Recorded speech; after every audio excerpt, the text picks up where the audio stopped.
Yesterday Milo பர்த்டேக்கு ஒரு குட்டி பிளான் பண்ணி மைலோவை வெளியே கூட்டு போயிருந்தேன். ஸ்கூபீஸ் கெஃபேன்னு டாகுக்கான ஒரு கெஃபேக்கு தான் கூட்டு போயிருந்தேன். அங்கே வந்து குக்கீஸ், கேக்ஸ் அந்த மாதிரி டாகுக்கு இருக்கும். நம்ம ப்ரீ புக்கிங் பண்ணாததுனால அங்கே பெருசாக கேக் இல்லை. ஸோ அவனுக்குன்னு குட்டியாக பீனட் பட்டர் கேக் மாதிரி வாங்கி சிம்பிளாக நாங்கள் வந்து நானும் என் ஃப்ரெண்டு மைலோ அப்படின்ட்டு மைலோவுக்கு பர்த்டே செலிப்ரேட் பண்ணோம்.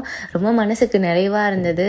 டாக்ஸை வந்து நம்ம ஒரு பார்ட்டாக வச்சு எல்லார் வீட்லேயும் ஒரு சில பேர் பண்ணுறாங்க, நிறைய அநியாயங்கள் பண்ணுறாங்க. ஆனால் அது இல்லாமல் நம்ம லைஃப்பில் டாகை நம்ம செலிப்ரேட் பண்ணும்போது நமக்கு கிடைக்கிற ஹாப்பினஸ் வந்து நம்ம இருந்து பார்த்தா தான் தெரியும். அந்த மாதிரி தான் எனக்கு மைலோ எனக்கு ரொம்பவே ஹாப்பியாக இருந்தது. இப்போ நான் சிரிச்சு அங்கே வந்து பேசி சிரித்து கத்தி தொண்டையே கட்டிக்கிச்சு.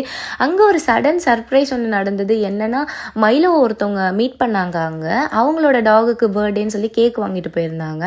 அவங்களுக்கு நம்ம பேஜ் இருக்கிறது அந்த மாதிரிலாம் எதுவும் தெரியாது. பட் நான் சொன்னதுக்கப்புறம் அவங்க சர்ச் பண்ணி பார்த்துட்டு அதில் வந்து மைலோவோட ஃபேஸ் பார்த்துட்டு அவங்களோட டாகோட ஃபோட்டோஸ்லாம் எனக்கு அனுப்பியிருந்தாங்க. அந்த கேசிஐ சர்டிஃபிகேட்லாம் அனுப்பியிருந்தாங்க. அந்த சர்டிஃபிகேட் பார்த்தா மைலோ வந்து அவங்களோட சிப்ளிங்ஸ், அந்த டாகோட சிப்ளிங்ஸு. எனக்கு ரொம்ப ஹாப்பி. சரி, நெக்ஸ்ட்டு வரும்போது நான் அவனை கண்டிப்பாக மீட் பண்ண வைக்கிறேன்னு சொல்லிட்டு வந்திருக்கேன்.